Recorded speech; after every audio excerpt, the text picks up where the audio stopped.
প্রিয় বিদ্যার্থী, বিদ্যার্ঘ বাংলা নিকেতনে আপনাদের সবাইকে স্বাগত। শব্দের শ্রেণী বিভাগ থেকে আপনাদের অ্যাডমিশন কিংবা চাকরি যে কোনো ধরনের প্রতিযোগিতামূলক পরীক্ষা এখান থেকে কোশ্চেন হয়ে থাকে। এখন কি ধরনের কোশ্চেন হয়? কোশ্চেন হয় কোনটা মৌলিক, কোনটা সাধিত, কোনটা যৌগিক, কোনটা রূঢ়ি বা যোগরূঢ়, এই ধরনের কোশ্চেন। তো এক্ষেত্রে আমি আপনাদের এই শব্দের শ্রেণী বিভাগ নিয়ে আপনাদের একটু কথা বলে নেই। আপনারা শব্দের শ্রেণী বিভাগ পূর্বের যে বই অর্থাৎ 20 সালের আপডেটের পূর্বের যে বইগুলো ছিল সেই বইগুলোতে একরকম, আর 20 সালের পরে একটু পরিবর্তন হয়ে গেছে। তো আমরা আপডেটটা নিয়ে প্রথমে আলোচনা করব, পরবর্তীতে পুরনো অংশটি নিয়ে আলোচনা করার চেষ্টা করব। তো আমরা এখানে যে জিনিসটা আলোচনা করব এই শব্দের শ্রেণী বিভাগ। তো শব্দের এই শ্রেণী বিভাগকে মোট 3টি বিবেচনায় ভাগ করা যায়। একটি হচ্ছে গঠনগত, একটি উৎসগত, আর একটা হচ্ছে পদ বিবেচনায়। তাহলে একটা হচ্ছে গঠন বিবেচনায়, একটা উৎস বিবেচনায়, আর একটা পদ বিবেচনায়। তো গঠন বিবেচনায় যে দিকটি আসে সেটি হচ্ছে মৌলিক আর একটা সাধিত। উৎস বিবেচনায় হচ্ছে আপনারা আগে এটাকে 5 প্রকার করেছেন, কিন্তু এখানে এখন মোট 4 প্রকার। কি কি রয়েছে? তৎসম, রয়েছে তদ্ভব, দেশি, বিদেশি,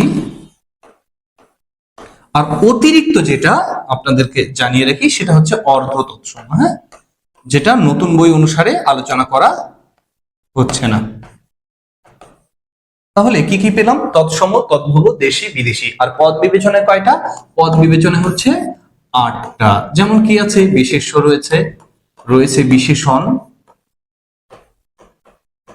হ্যাঁ, সর্বনাম, তারপরে রয়েছে ক্রিয়া, তারপরে রয়েছে ক্রিয়া বিশেষণ, তারপরে রয়েছে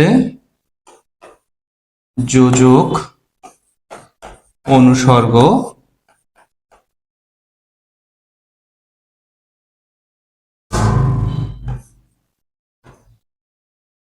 অনুসর্গ। কয়টা হয়েছে? 1 2 3 4 5। বিশেষ্য, বিশেষণ, সর্বনাম, ক্রিয়া, ক্রিয়া বিশেষণ, যোজক, অনুসর্গ, আবেগ।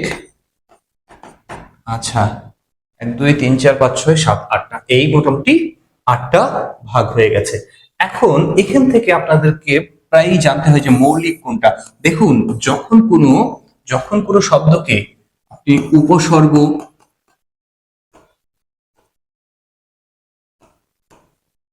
সন্ধি, সমাস এবং প্রকৃতি প্রত্যয় দ্বারা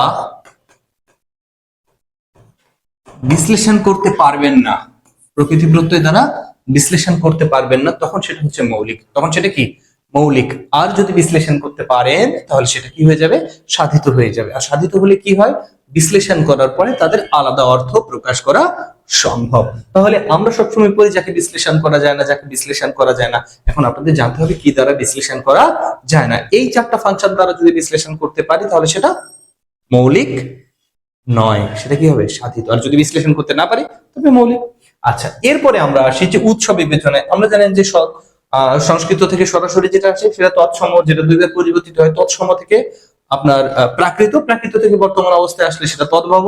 দেশি তো আমাদের নিজস্ব ভাষা। তারপরে হচ্ছে বিদেশি। বিদেশির মধ্যে অনেক শব্দ হতে পারে, সেটা পর্তুগিজ হতে পারে, গুজরাটি হতে পারে, মারাঠি হতে পারে, চাইনিজ হতে পারে, বার্মা হতে পারে, পাঞ্জাবি হতে পারে, হ্যাঁ, আরবি হতে পারে, ফার্সি হতে পারে। আরবি ফার্সির মধ্যে আবার ভাগ রয়েছে, সেটা ধর্ম সংক্রান্ত হতে পারে এবং প্রশাসনিকও হতে পারে। আচ্ছা, এর পাশাপাশি রয়েছে পদ বিবেচনায়। কিন্তু দেখুন তো, এখানে একটা কথাই যেন মিসিং মিসিং লাগছে, তাই না? সেই মিসিংটা হচ্ছে অর্থগত দিক, যেটা এই নতুন বইয়ে পড়ানো হচ্ছে না, কিন্তু পুরাতন বইয়ে পড়ানো হতো এবং এই জায়গা থেকে প্রচুর প্রশ্ন হতো। ফলে সেই পুরোনো জায়গাটাও আপনাদেরকে একটু দেখিয়ে দিই। সেটা হচ্ছে কি? অর্থগত দিক। সেটা কি দিক? অর্থগত। সেই অর্থগতটাকে আমি পুনরায় দেখাচ্ছি। তাহলে অর্থগত দিক থেকে আমরা কয়টা ভাগে ভাগ করতে পারি? অর্থকে আমরা 3টা ভাগে ভাগ করতে পারি। একটা হচ্ছে যৌগিক, একটা রূঢ় বা রুড়ি, আর একটা হচ্ছে যোগ রূঢ়। আচ্ছা, একটা হচ্ছে কি কি পেলাম, যৌগিক রূঢ়ি আর একটা যোগ রূঢ়। যখন দেখবেন বুৎপত্তিগত অর্থ এবং ব্যবহারিক অর্থ একই, বুৎপত্তিগত অর্থ এবং ব্যবহারিক অর্থ একই, তখন সেটা কি হবে, যৌগিক। অর্থ যদি একই, আমি লিখে নেবো, অর্থ কি হবে, একই যদি হয়, কিসের, বুৎপত্তিগত এবং ব্যবহারিক অর্থ যদি একই হয় তখন সেটা যৌগিক। আর যদি না হয় তাহলে সেটা হতে পারে রূঢ়ি এবং যোগ রূঢ়। কি হতে পারে, রূঢ়িও হতে পারে, যোগ রূঢ় হতে পারে। তাহলে কি করে বুঝবো কোনটা রূঢ়ি কোনটা যোগ রূঢ়? মনে রাখতে হবে সমাস দ্বারা নিষ্পন্ন যদি হয়, কি দ্বারা, সমাস দ্বারা যদি নিষ্পন্ন হয় তবে সেটা যোগ রূঢ়। আর যদি প্রকৃতি প্রত্যয় দ্বারা, কি দ্বারা, প্রকৃতি প্রত্যয়, হ্যাঁ মনে রাখতে হবে কিন্তু, প্রকৃতি প্রত্যয়, প্রকৃতি প্রত্যয় দ্বারা যদি আপনারা এটাকে নিষ্পন্ন করেন তবে সেটা হবে রূঢ় বা রূঢ়ি শব্দ। ফলে এই বিষয়টাকে যদি আপনি ভালোভাবে আত্মস্থ করতে পারেন তাহলে কিন্তু আপনার কাজ শেষ। আর যদি রাখতে না পারেন তাহলে তখন কি হয়, সবাই মুখস্থ করে, শুধুই মুখস্থ করে, কিন্তু মুখস্থ করে কোনো কাজ হবে না। এবার একটা জিনিস দেখি আপনাদেরকে, যেমন একটা শব্দ যদি আমি বলি তৈল, তৈলকে ভাগলে পাই তিল প্লাস ন। তাহলে দেখুন তো এটা কিভাবে বিশ্লেষিত হয়েছে, এটা বিশ্লেষিত হয়েছে প্রকৃতি প্রত্যয় দ্বারা। তাহলে প্রকৃতি প্রত্যয় দ্বারা যদি বিশ্লেষিত হয় তাহলে অবশ্যই রূঢ়ি শব্দ। কিন্তু কথাটা হচ্ছে আমাদের আরো একটা জিনিস লাগবে, কি, উৎপত্তিগত অর্থ এবং ব্যবহারিক অর্থ কি হবে, আলাদা।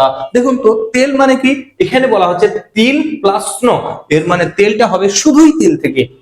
কিন্তু আমরা তো জানি তেল শুধু তিল থেকে নয়, সেটা সরিষা থেকে হতে পারে, অলিভ থেকে হতে পারে, বাদাম থেকে হতে পারে, চাল থেকে হতে পারে, তাই না, অনেক কিছু থেকেই তেল হতে পারে, এবং কি মানুষের মুখ থেকেও তেল হতে পারে, তাই না, বাঙালিদের যেমনটা হয়। যাই হোক, তো তিল থেকেই শুধু নয়, অনেক কিছু থেকেই তেল হয়। এই যে অনেক কিছু থেকেই তেল হয়, কিন্তু ব্যুৎপত্তিগত অর্থ শুধুই বোঝাচ্ছে তেল থেকেই তেল হতে হবে। এই যে একটা অর্থের পার্থক্য দেখা গেল, তাহলে সেটাকে আমরা কি বলছি, রূঢ়ি শব্দ বা রূঢ় শব্দ। এখন আমরা যদি দেখি একটা শব্দ, আমি যদি বলি পঙ্কজ, কি বলি, পঙ্কজ, পঙ্কজ মানে কি আপনারা সবাই জানেন, আপনারা বলবেন পঙ্কজ মানে পদ্ম ফুল। দেখুন তো পঙ্কজ মানে কি, পদ্ম ফুল। তাহলে পদ্ম ফুল কি, পদ্ম ফুল কি শুধু, পদ্ম ফুল মানে কি, এখানে হচ্ছে পঙ্কে জন্মে যে। এখন পঙ্ক কথাটা অর্থ কি, পঙ্ক বা পঙ্কিল, হ্যাঁ, পঙ্কিল মানে কি, নোংরা। পঙ্কিলের বিপরীত হচ্ছে নির্মল। আচ্ছা, পঙ্কিলের বিপরীত কি, নির্মল। এখন যেখানে পঙ্কিলে বা পঙ্কে জন্মে যে, এর মানে কি, নোংরা কাদাযুক্ত জায়গায় কি শুধুই পদ্ম ফুল জন্মে, সেখানে তো শাপলাও জন্মাতে পারে, শালুকও জন্মাতে পারে, হ্যাঁ, কলমি ফুল জন্মাতে পারে, কুচুরি পানার ফুলও জন্মাতে পারে। কিন্তু আমরা কি বুঝছি, আমরা শুধুই বুঝছি পঙ্কজ মানে কি, পদ্ম ফুল। কি বুঝছি, পদ্ম ফুল। তাহলে একটা জিনিস বোঝা গেল যে পদ্ম ফুল নয় অন্য কিছু হতে পারতো, কিন্তু আমরা শুধুই কি বুঝছি, পদ্ম ফুল। তাহলে কি বোঝা গেল, ব্যুৎপত্তিগত অর্থ এবং ব্যবহারিক অর্থ দুটো কি, আলাদা। ব্যুৎপত্তিগত অর্থ এবং ব্যবহারিক অর্থ যদি আলাদা হয় এবং শব্দটা যদি সমাস নিষ্পন্ন হয়, ওই যে পঙ্কে জন্মে যে, তাহলে কি সমাস নিষ্পন্ন, তাহলে অবশ্যই সেটা কি শব্দ হবে, যোগ রূঢ় শব্দ। আচ্ছা, আমি যদি বলি বাবুয়ানা, কি বলি, বাবুয়ানা, এর মানে কি, বাবুর মতো ভাব, কি, বাবুর মতো ভাব। আচ্ছা, বাবুর মতো ভাব, বাবুয়ানা। আচ্ছা, এই শব্দটা দ্বারা কি আর অন্য কোনো কিছু বোঝাচ্ছে, কিচ্ছু বোঝাচ্ছে না। এর অর্থটা কি, ব্যুৎপত্তিগত অর্থ এবং ব্যবহারিক অর্থ একদম এক। ফলে এটি একটি যৌগিক শব্দ। আমি আপনাদের বোঝার সাথে মাত্র একটা মোট 3টা উদাহরণ দিয়েছি। আপনারা চাইলে আরো বিস্তৃত উদাহরণ দেওয়া যাবে। ধন্যবাদ।